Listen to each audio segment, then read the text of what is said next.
Right big 7 లో next topic వచ్చేసి మావోయిస్టుల కొత్త దళపతి ఎవరు? ఎన్కౌంటర్ లో దళపతి నంబాల కేశవరావు హతమైన తర్వాత ఎవరిని ఎంపిక చేస్తారన్నది కీలకంగా మారుతోంది. అటు మావోయిస్టుల్లో కూడా చర్చలు జరుగుతున్నాయి. ఇటు ఇంటెలిజెన్స్ కూడా ఫోకస్ అటువైపే పెట్టింది.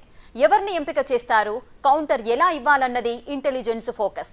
ఎవరిని ఎంపిక చేసి మావోయిస్టు ఉద్యమాన్ని ఎలా ముందుకు తీసుకెళ్లాలన్నది వీళ్ళ ప్లాన్. మరి లిస్టులో ఉన్నదెవరు? మావోయిస్టు కేంద్ర కమిటీ ప్రధాన కార్యదర్శి నంబాల కేశవరావు ఎన్కౌంటర్ అయ్యాక ఇప్పుడు ఆ ప్లేస్ లోకి ఎవరు రాబోతున్నారు? సీనియారిటీ, అర్హతలు, మావోయిస్టు ఉద్యమాన్ని నడిపే సత్తా ఎవరికుందన్న చర్చ పెద్ద ఎత్తున జరుగుతోంది. నిజానికి ఛత్తీస్గఢ్ అడవులన్నీ ఇంచుమించు జల్లెడపడుతోన్న సమయంలో దళానికి కొత్త అధిపతి పెద్ద టాస్క్ గానే మారింది. ఆపరేషన్ కగార్ను అడ్డుకుని నిలబడి పార్టీని నిలబెట్టే సత్తా ఎవరికుందన్న చర్చ జరుగుతోంది. ప్రజెంట్ దళంలో వినిపిస్తోన్న పేర్లు తిప్పిరి తిరుపతి ఎలియాస్ దేవ్జీ, మల్లోజుల వేణుగోపాలరావు ఎలియాస్ సోను పేర్లు. ప్రస్తుతం Tirupati Maoist central military commission బాధ్యత చూస్తున్నారు. ఇది పార్టీ సాయుధ విభాగం. ఇక వేణుగోపాలరావు పార్టీ సైద్ధాంతిక విభాగానికి చీఫ్ గా పనిచేస్తున్నారంటున్నారు.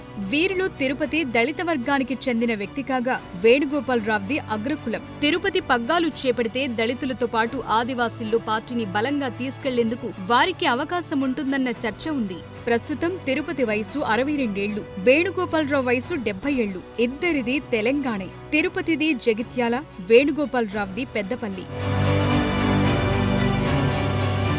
వేణుగోపాల్కు పార్టీలో సీనియర్ల మద్దతున్నట్లు భావిస్తున్నారు. ఎందుకంటే ఆయన మల్లోజుల కోటేశ్వరరావు బ్రదర్. ఇప్పటికీ పార్టీలో ఆయన్ను అతిపెద్ద నాయకుడిగా భావిస్తుంటారు. ఆ స్థానాన్ని వేణుగోపాల్ మాత్రమే భర్తీ చేయగలడని అంచనాలున్నాయి.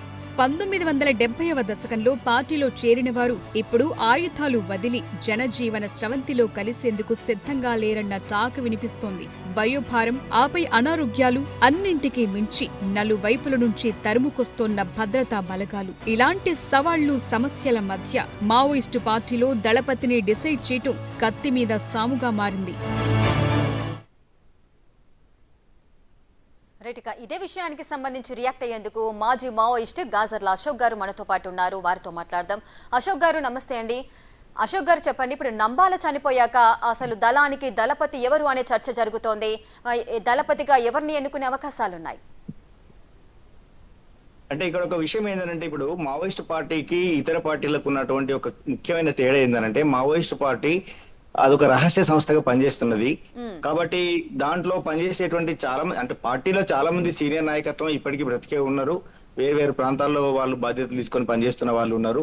అయితే మనం అంచనా కట్టడం అనేటువంటిది కొంచెం ఇప్పుడే ఇంత ఇమ్మీడియట్ గా అంచనా కట్టడం అనేది కొంచెం తొందరపాటుతో కూడుకున్నటువంటి అంశంగా మారే అవకాశం ఉంటది. ఎందుకు అనంటే బయట మనం ఇప్పుడు పనిచేస్తున్నటువంటి అనేక రాజకీయ పార్టీలను లేదా కమ్యూనిస్ట్ పార్టీలను మనం గమనించినట్లయితే వాళ్ళంతా బహిరంగ జీవితంలో ఉంటారు. ఎవరి టాలెంట్ ఏంటిది అనేది కూడా ఎక్కడో ఒక చోట వాళ్ళు నిర్వహించేటువంటి కార్యక్రమాల ద్వారా కావచ్చు, లేదా వాళ్ళు జరిపేటువంటి పార్టీ కార్యక్రమం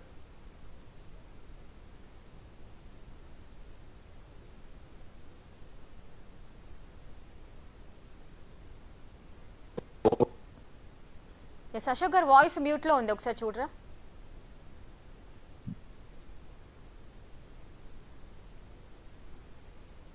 రైట్, ఇక మావోయిస్టుల కొత్త దళపతి ఎవరు? ఎన్కౌంటర్ లో దళపతి నంబాల కేశవరావు చనిపోయిన తర్వాత ఎవరిని ఎంపిక చేస్తారన్నదైతే ఇప్పుడు కీలకంగా మారుతోంది. అటు మావోయిస్టుల్లో కూడా చర్చలైతే జరుగుతున్నాయి. ఇటు ఇంటెలిజెన్స్ కూడా వారిపైన ఫోకస్ పెట్టింది. ఎవరిని ఎంపిక చేస్తారు, కౌంటర్ ఎలా ఇవ్వాలన్నది కూడా intelligence focus. Ashok garu yes చెప్పండి.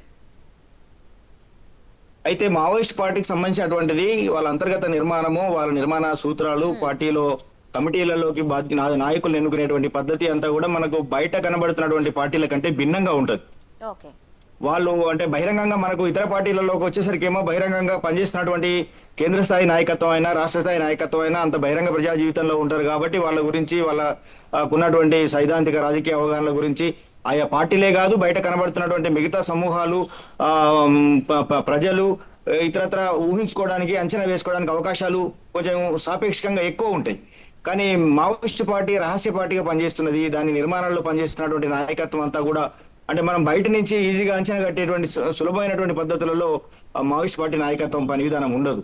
అయితే వాళ్ళు ప్రధానంగా అంటే సీనియారిటీ అనేది ఒక ఇంపార్టెంట్ అంశంగానే ఉంటుంది. అయినప్పటికీ మనం అంచనా వేయాల్సిన విషయం ఏంటంటే సీనియారిటీ అనేది తప్పనిసరిగా ఒక ముఖ్యమైనటువంటి అంశంగానే ఉంటుంది. అయితే ప్రధానంగా వాళ్ళు సిద్ధాంత పరంగా, రాజకీయంగా, నిర్మాణ పరంగా, సైనిక పరంగా కూడా ఈ అన్ని అంశాల పట్ల పార్టీ లైన్ గురించి పూర్తి స్థాయి అవగాహన కలిగి ఉండి కేవలము ఇవాళ దండకారణ్య ప్రాంతంలోనో ఆదివాసీ ప్రాంతాల్లో అశోక్ గారు, ఇప్పుడున్న పరిస్థితుల్లో అంటే ఆపరేషన్ కగార్ చేపట్టిన తర్వాత చాలా మంది మావోయిస్టులు ఏరివేతకే ప్లాన్ చేసినట్టుగా కనిపిస్తోంది.